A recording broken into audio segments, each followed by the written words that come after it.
So this video is going to be something a little bit different. We're going to talk about the Goldor fight for Blue Mage that was released in patch 6.45.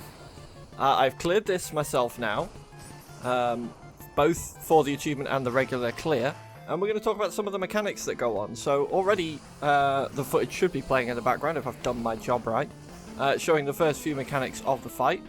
There was Goldor Blizzard, which is it's a must interrupt. There's Goldor Fire, which spawns these AoEs that follow you around the room, and Goldor Blast, which is a line AoE coming out of the front of the boss that you really need to avoid as well. You can survive one of those with you'll get a vuln up, and that makes things a little bit tricky. Now the boss will do Slimy Summon after a short period of just beating him up.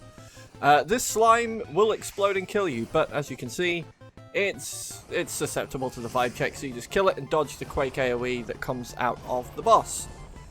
So if you're going for the achievement run for this one, which this footage on here is not, I didn't record the achievement run sadly, but you'll be wanting to not use sprint, you will want to hit the boss with every element, and you will want to make sure a certain mechanic is dealt with differently in Act 2, which we'll get to later. But now you can see the boss spawns these balls of fires. You want to kill one of them, and then Goldor Arrow will knock you back into that tiny safe spot. So stand just about where those two AoEs meet. You'll be knocked right to the edge, and then move out to the side to dodge another Goldor Blast. Goldor Gravity comes next. Small amount of damage, but it will also inflict you with an Undispellable Heavy debuff. And then Goldor will hit you with two Goldor Blasts, so a quick Loom away to the side to dodge that one. Get a bit of damage down, and then Loom away again. I grew to hate Loom doing this because it didn't always go off as advertised. If for some reason you press Loom and it just teleports you into the boss, just run as much as you can far forwards. You may get lucky and get just outside. Goldor Thunder comes next, which puts a debuff on, so you'll need to take Exuviation to get rid of that one. And then it's just dodging more AoEs. It does get a little bit chaotic with these AoEs the further this fight goes on. You see another Goldor Blizzard 3, which is Flying Sardine. Get rid of that one. I did this fight in the Artifact gear, the 530 Artifact gear, with the Augmented Crypt Lurkers accessories and just some random melds I threw on. So if you've got any gear sort of at that level, it should do absolutely fine. More balls of fire come up. This time we get a lightning coming out with the balls of fire. So we need to dodge all of these AoEs, clear ourselves out from the knockback, just in time, make it through. It can get a bit sketchy if you get unlucky with the AoE positioning there. And those fires, I'm fairly certain, do kill you if you get hit by one of those. Another Goldor Gravity coming out on its own, so make sure your health is reasonably alright, ready for that bit of damage, and get ready to Loom your way out of here. And you can see, this is what I mean with Loom not working. I had to sprint here in order to get out of it. But if you are going for the achievement run, you can't use sprint. I would definitely advise unbinding it from your bars for the achievement run, because I had to, because when I was going for that, I instinctively pressed my keybind for sprint about 6 times. Another Goldor Fire coming out now, so just watch out for this AoE following you. Don't be afraid at this point to just stop doing damage like I am here. There's no time limit really to this, so you can just wait out those fire AoEs, dodge through the Quake, and then go back to hitting the boss. That's absolutely fine, just to play it safe and get yourself the kill. We get another bit of downtime before another Goldor Thunder, which we've seen before. Another lightning debuff to get dispelled, which we immediately deal with Exuviation. And then it's just dodge another blast and a few more lightning blasts going around the outside of the arena. And we're very close towards the end of Act 2 at this point.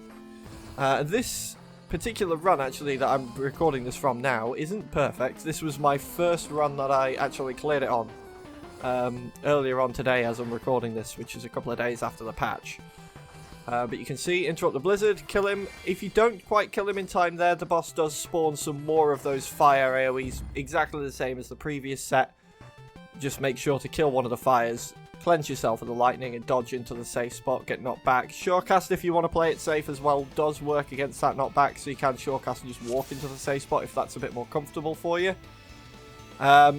And what I'm going to do now in my footage is trim it down slightly, because I spent a long time waiting for cooldowns here. So back we come into the fight then, and we are I'm just waiting for Night Bloom to come off cooldown here. I like going in with a fresh set of cooldowns. While I was waiting, I just ate another food, if you're wondering why my food buff has suddenly gone up in time. And you see me going for a standard opener here. You can fit the standard Moonflute opener, but I would advise not using Moonflute, it's just safer. So we get the full... the old Moonflute opener anyway, obviously there's a new one. So the new mechanic, first of all, we'll see here is Shining Summon. And the boss will summon 4 of these big rock adds. And if you've seen these before in the game, you'll have a good idea of what these are going to do. They're going to drop the big cross-beam AoEs around. So you get knocked back, find a safe spot just in between them, right there. On the edges is also a couple of safe spots. You do have time to adjust if you don't get knocked back quite right there. So you don't need to worry too much about that one. The second summon that he brings out during this phase is about to show its face now. We get 4 of these Calcabrina dolls that are made of gold, and a Quake this time as well. You'll want a Diamondback here, right in this safe spot between the AoEs after you've dodged through the Quake. I couldn't figure out another way to not get hit by stuff there. That's just the easiest way. So you'll see me hitting Diamondback and then immediately spamming Exuviation as I come out. The third and final summon of this phase is what comes next. We get a very large... sort of, I don't know what they're called, sort of Cyclopsy dude in the middle. He will pull you in. So you'll see my trick. I pulled Goldor to the outside of the arena, and then J-kicked immediately towards him when I got pulled in. So I didn't need to use Shorecast there, but if you don't have J-kick available, Shorecast does also work to deny that. The boss will then cast Gold Fever, and this is where this footage, compared to the achievement run, will differ. If you're doing the achievement run, you will not attack this crystal. If you aren't doing the achievement run, like I wasn't here, you will immediately start spamming 4 tons weight. And not messing it up like I did there about a bunch of times. So you want to kill this as quickly as possible, because as long as this crystal is alive, Goldor and the crystal itself are immune to all magic damage. So now we've got a combination of all 3 summons going on as well. We're about to get sucked into the middle of the arena. No, we're not actually, because I shorecasted it. I shorecasted that one, but you can also get sucked into the middle of the arena there. You can see now the crystal is dead, and Goldor goes back to normal. You don't need to worry about that ever again throughout the fight. But as I say, if you're doing an achievement run, you need to keep the crystal alive, which means you will now be needing to use just physical spells. So Triple Trident, J-Kick, and 4 tons or Goblin Punch with a Mighty Guard on is a good idea here as well. In fact, for my achievement run, I turned on Mighty Guard and used Goblin Punch, one of the new spells. But you're seeing some of the mechanics from Act 1 going off in the background now as well. Gravity making a return in Phase 2 of this fight. But at this point, we've basically seen all the boss has to throw at us. It's just keeping up that momentum and dealing with him. So we've got Blizzard coming back as well. Make sure you drop your interrupts on there. Otherwise, you're going to do a dead. Drop a bunch of damage down, and then we're going to get Goldor Rush. This is the only other new mechanic, and it is pure chaos. Knock back with the Quake, with the Blast, with the Fire, and with the Lightning AoEs as well. You can eat one of these, as I just demonstrated. It is very difficult to dodge them all, but you cannot take more than one. If you take one, it's no big deal. The boss follows it up with a couple of blasts, which are easy to dodge while you top your health back up. And you just need to watch your health from this point for the next minute or so while you've got this Vuln stack on. I'm sure there is a pattern to dodge these things. I've managed it a couple of times when I was doing the achievement run, but it's pretty complicated to deal with. I don't like it. I just get hit by one of them and deal with the damage. We get another Shining Summon coming in now, and again we've got the combination of the cross beam adds. We've got one doll and the sucky guy in the middle, so you get sucked in, dodge the AoE, find the safe space on the outside. All is well.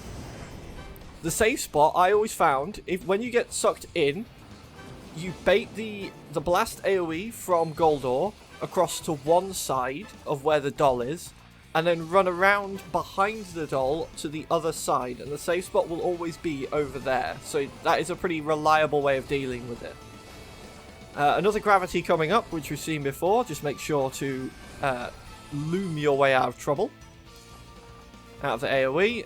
Drop a little bit of damage down. I like healing in that phase as well. Loom again. And then off you go. If you're using Goblin Punch, it's going to be better to loom just behind him so you can carry on dropping the damage, because the Goblin Punch strat, while is safe and will get you the achievement, takes a very long time. Another Golbez... I keep saying Golbez. This patch has really ruined me for what I call things this game. Another Goldor Blizzard to interrupt there, which you just deal with exactly the same way, before another Goldor Rush. And Goldor Rush, again, is just going to be Chaos. Make sure to dodge out of the middle and then into the middle, whilst also avoiding literally everything else that's going off. I got very lucky not to die there. Exuviation is a godsend in this fight. Running the Healer Mimicry, as I very much love to do. I think you could probably get away with it with DPS Mimicry, but you'd need to have some other way of healing yourself and topping yourself off. Healer Mimicry just makes this so much easier. Make sure to be hitting your Lucid Dreaming, as I just did as well. Make sure to keep your mana nice and topped up in case things do start to go a little bit south. So let's have a look at this then. So the first Goldor Blast comes out. We'll then get pulled into the middle. We want to bait the AoE to one side, and you can run across to the other side, or run out where I did there. There's a few safe spots you can go to, and then jump towards Goldor and just run behind him to dodge the second blast. At this point, this fight's pretty free. Just make sure to keep dropping all your damage abilities. If you've got stuff like Song of Torment, make sure to keep that up when Night Bloom's on cooldown.